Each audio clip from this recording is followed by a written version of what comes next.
আসসালামু আলাইকুম বন্ধুরা, কেমন আছো? আলহামদুলিল্লাহ আমি ভালো আছি। তোমরাও হয়তো আল্লাহ পাকের অশেষ রহমতে ভালো আছো। আমি আজকে তৈরি করেছি খুলনা বাগেরহাটের ঐতিহ্যবাহী সেমাই পিঠা বা কলের পিঠা রেসিপি। আমার এই কলের পিঠা রেসিপিটা আমি খুবই অল্প সময়ের মধ্যে তৈরি করেছি ঘরোয়া উপায়ে। তো আমার এই পিঠার রেসিপিটা তোমাদের কাছে যদি ভালো লেগে থাকে অবশ্যই আমার চ্যানেলটি সাবস্ক্রাইব করে আমার পাশে থেকে যেতে পারো। এখানে আমি কলের সেমাই পিঠাটা কিভাবে তৈরি করলাম ভিডিওটা দেখতে থাকো। কোথাও স্কিপ করলে তোমরা কিছুই বুঝতে পারবে না যে আমি কিভাবে কলের পিঠাটা তৈরি করেছি কল ছাড়া।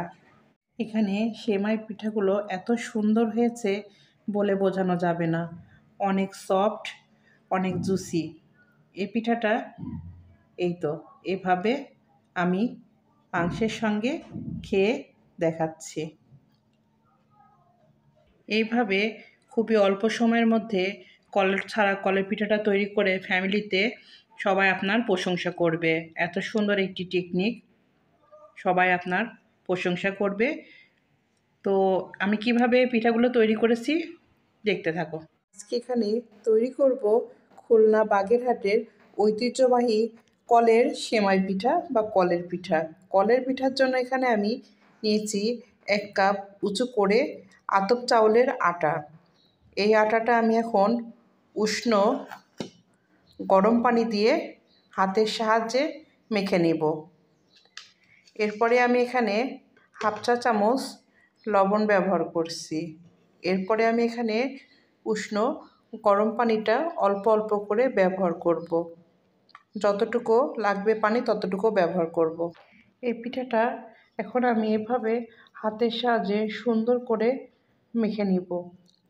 পানিটা বুঝে বুঝে দিতে হবে, কারণ এটা বেশি নরম হয়ে গেলে পিঠাটা তৈরি করা যাবে না।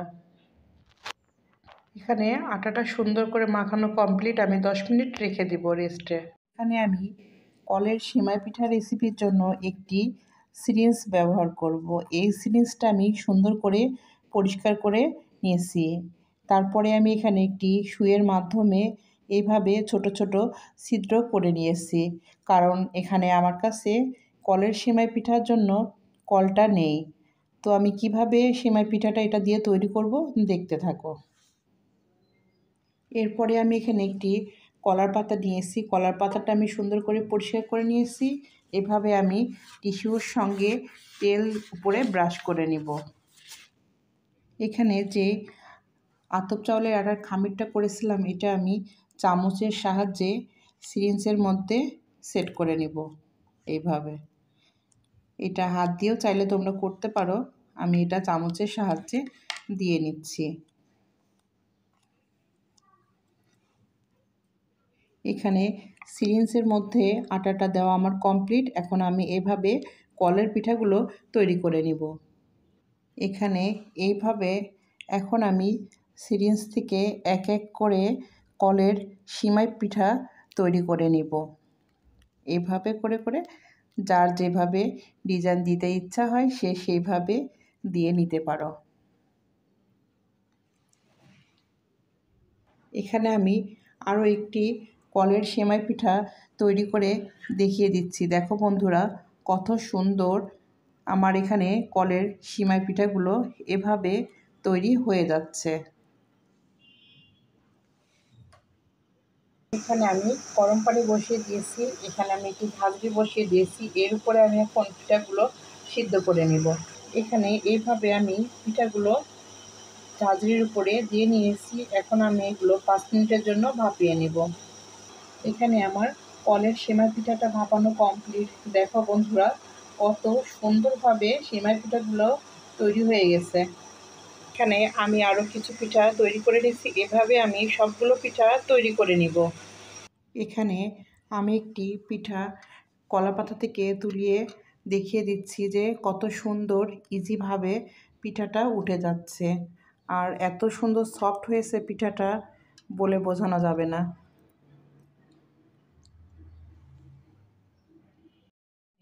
তৈরি হয়ে গেছে আমার খুলনার ঐতিহ্যবাহী কলের সেমাই পিঠা রেসিপি। আমি পরিবেশন পাত্রে তুলে নিচ্ছি।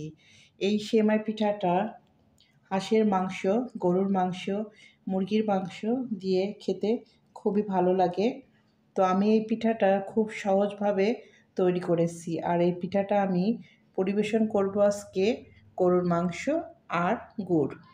তো এখানে আমি গরুর মাংস আর গুড় দিয়ে পরিবেশন পাত্রে তুলে নিয়েছি। আমার এই কলের পিঠা সেমাই পিঠা রেসিপিটা তোমাদের কাছে যদি ভালো লেগে থাকে তাহলে অবশ্যই একটি লাইক, একটি কমেন্ট, একটি শেয়ার করবে।